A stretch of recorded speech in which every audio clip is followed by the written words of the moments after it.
The brink of bankruptcy. It's bad news for employer and employees alike. We reported 2 years ago that TPS Industries in Tillsonburg would reopen under a new ownership and new name. What made this business story special was the list of investors, employees who had so much faith in their product that they bought the company. First, we have the original story, and then our update. TPS Industries, formerly Tillsonburg Pipe and Supplies, went into court-ordered receivership in January. The plant manufactures water and oil drilling equipment, pipe, pumps, and valves. The decline in the oil industry hurt business. Now, 7 longtime employees of TPS are one step away from reopening the plant under the new name Wellmaster. The 7 former employees have looked at new products and new markets, primarily slanted towards the water well drilling industry, which has been part of our company, but now it will be highlighted. It's a very stable market and should augur well for the success of the company. The Ontario Development Corporation helped the 7 acquire financial backing.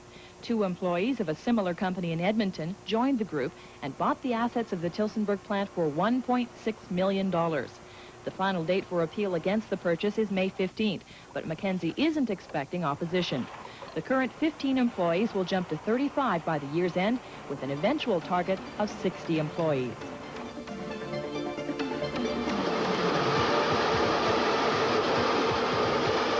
There are 40 employees at Wellmaster now, a far cry from the days when a group of 7 ran a skeleton operation, just trying to keep the plant limping along while they negotiated a deal to buy it.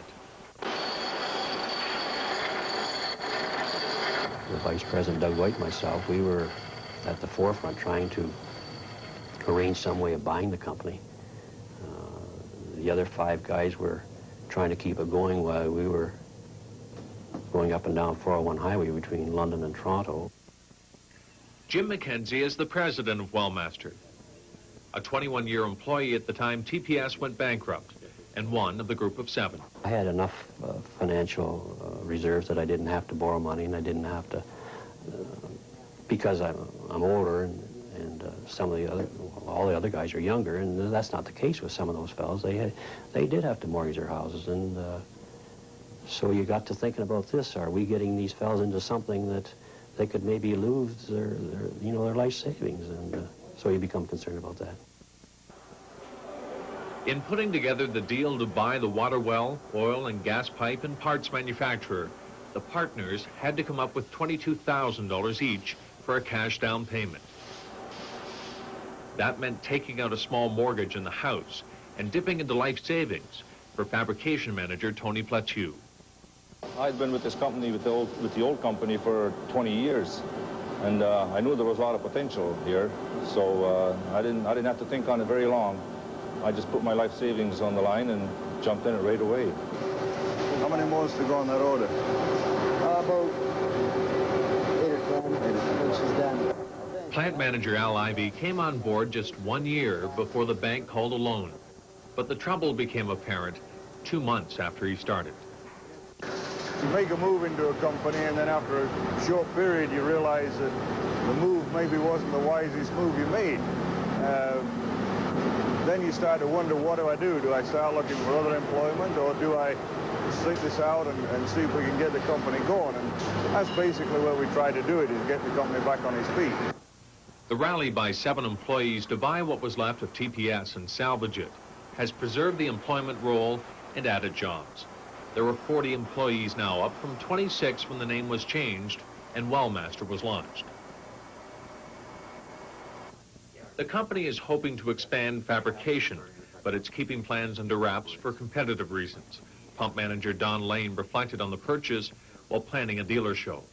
There was always that doubt that, you might not make it go, but I don't know, I think you have to make that decision and go with it and do your best to make it go. President Jim Mackenzie says if the company went under, the price of pipe and well supplies would have gone up. Customer confidence carried over from TPS to Wellmaster, and that helped rebuild the business. Purchasing manager Bill Hedges is another of the group of 7 employees who put up their own money to start Wellmaster. You do something for 10 years, you don't want to just chuck it all and start over fresh, you know the business, so stick with it.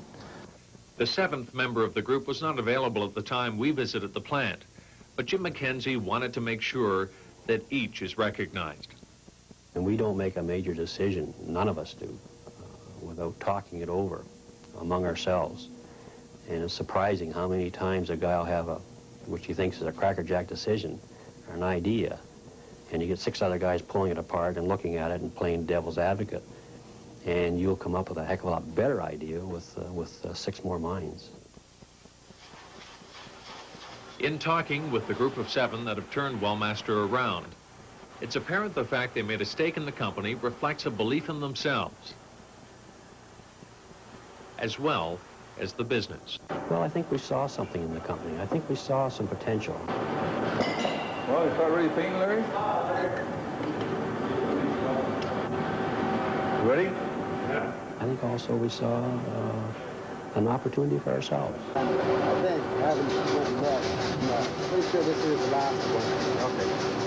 Oh, my. To possibly somewhere down the road make some money with this company, ourselves individually. Hey, Ray, how you doing? Good. Good. Still. Ray, 14-inch 938 wall. Who's going to have some down in Texas? And I guess being from a small town, you hate to see something like this disappear. Yes, we have about 14 suppliers going to be on hand. And it would have disappeared. We were the only offer that the receivers had to buy it as an ongoing entity. The president of Wellmaster says his company's sales continue to run well ahead of projections.